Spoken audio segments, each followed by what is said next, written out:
کہانی کا عنوان لازم تھا یہ ہجر، قسط نمبر 7۔ منت، مجھے امان کا نمبر ڈائل کر کے دو۔ عطیہ بیگم نے منت کو دیکھا جو صوفے پر بیٹھی موبائل پر کچھ ٹائپ کر رہی تھی۔ عطیہ بیگم کی آواز پر سر اٹھا کر ان کو دیکھا۔ ماما، بتایا تو تھا کہ میں نے بھائی سے بات کی تھی، مگر انہوں نے صاف اور واضح الفاظ میں کہا تھا کہ اس ٹاپک پر کوئی بات نہیں کرنی۔ منت نے منوعاً اس کا پیغام ماما تک پہنچایا تھا۔ انہوں نے ناسمجھی سے اسے دیکھا تھا۔ کبھی نہ کبھی تو شادی کرنی ہے نا ہمیں، عجیب پاگل لڑکا ہے یہ۔ نمبر ملا کر دو تم، میں کرتی ہوں بات اس سے، انہوں نے خفگی سے کہا تو منت نے سر ہلا کر امان کا نمبر ڈائل کیا۔ تیسری بیل پر اس نے کال پک کی تھی۔ السلام علیکم، کیسے ہو بیٹا؟ عطیہ بیگم نے مسکرا کر پوچھا تھا۔ امان نے لیپ ٹاپ کی اسکرین ڈاؤن کی اور کھڑکی کے پاس کھڑا ہوا۔ وعلیکم السلام، الحمدللہ ماما، آپ کیسی ہیں؟ گھر پر سب کا کیا حال ہے؟ اس نے پینٹ کی جیبوں میں ہاتھ ڈالتے ہوئے پوچھا تھا۔ سنجیدگی ہونہور چہرے پر برقرار تھی جو اس کی شخصیت کا خاصہ تھی۔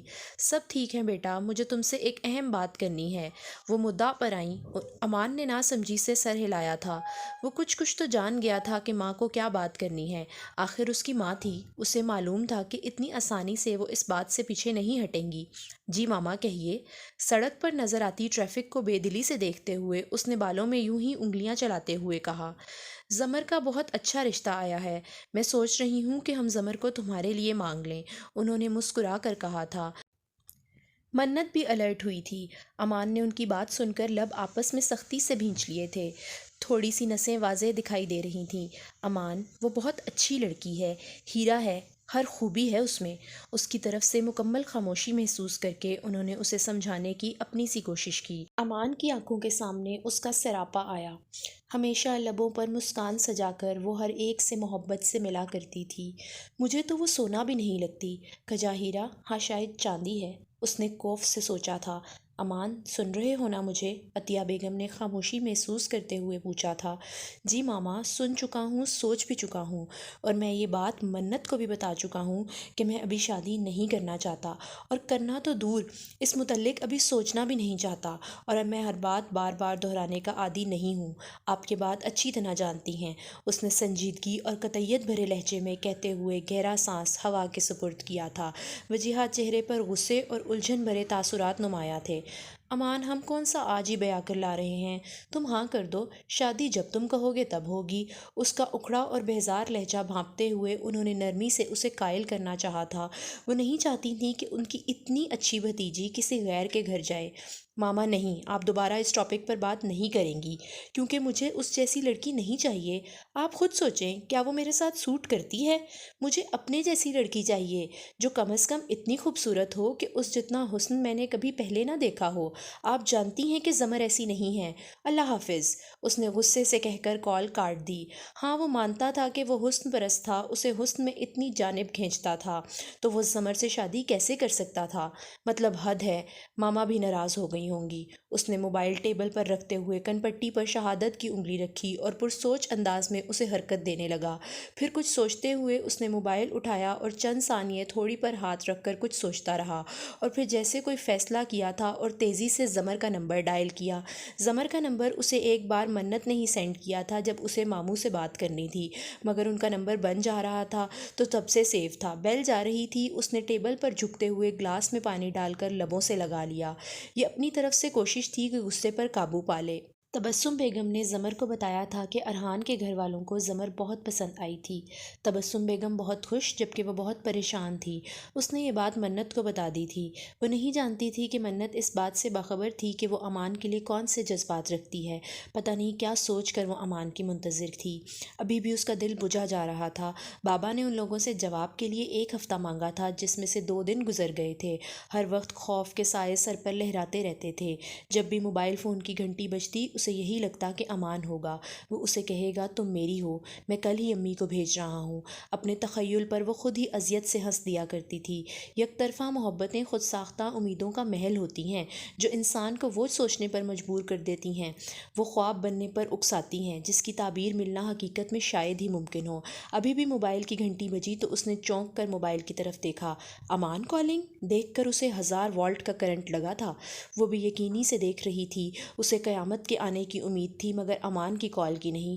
واٹس ایپ پر کال تھی سو اس کی تصویر بھی سامنے دکھائی دے رہی تھی۔ زمر کو اپنے دل بری طرح دھڑکتا ہوا محسوس ہوا۔ آخری بیل پر اس نے آنکھیں میچ کر دل کی دھڑکنوں پر قابو پاتے ہوئے کال پک کر لی۔ ہیلو، زمر سے بات ہو سکتی ہے؟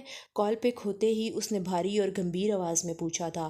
اتنے عرصے بعد اس کی آواز سن کر زمر کو لگا آج سماعتوں کا حق ادا ہو گیا ہو۔ زمر کو دل کی دھڑکن کی آواز کانوں میں سنائی دے رہی تھی۔ چہرے پر پتہ نہیں کیوں پسینے کے ننھے ننھے قطرے نمودار ہوئے تھے۔ جی میں زمر ہی ہوں، اس نے ہکلاتے ہوئے کہا تھا۔ امان نے حیرانی سے فون کو دیکھا۔ یہ ہکلاتی بھی تھی؟ مجھے نہیں پتا تھا۔ امان نے کندھے اچکاتے ہوئے گہری سانس خارج کی۔ او اچھا، میں امان بات کر رہا ہوں، تمہارا کزن۔ سنا ہے کہ تمہارا رشتہ پکا ہو رہا ہے؟ اس نے سر اسبات میں ہلا کر تعارف کے بعد ڈائریکٹ پوچھا تھا۔ زمر کو عجیب لگا تھا کہ سلام نہ دعا، ڈائریکٹ مدعا، اور اوپر سے اس سوال کی بھی سمجھ نہیں آتی تھی۔